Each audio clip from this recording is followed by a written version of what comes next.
बसला गेला पाहिजे. दादा ते माधुरी हत्ती आणा परत वंताऱ्यामधून. लय भावना दुखवले. माधुरी हत्ती हत्ती आणा हत्ती. हत्ती हत्ती काय झालं? त्याला वंतारामध्ये घेऊन गेले. ते कोल्हापूरची हत्ती आहे. लोकांची लय भावना दुखवली त्या हत्तीमुळे. अरे माधुरी हत्तीचं माधुरी हत्तीच म्हणलो की. त्या माधुरी हत्तीच्या बद्दल सुप्रीम कोर्टाने निकाल दिला आहे.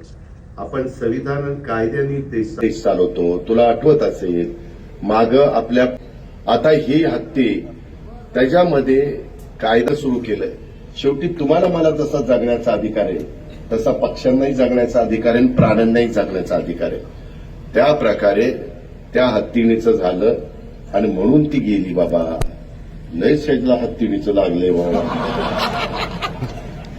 तुला एकदा कुठं तरी हत्तीणीवर बसवतोस, परंतु तू चांगल्या भावनेनं बोलला असेल. तू प्राणीप्रेमी असशील म्हणून ती भूमिका मांडली. त्याबद्दल तुझं दुमत नाही, तुझं अभिनंदन. पण मी पण त्याच्या खोलात गेलेलो होतो.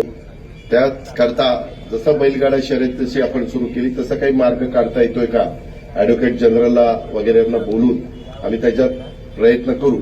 पण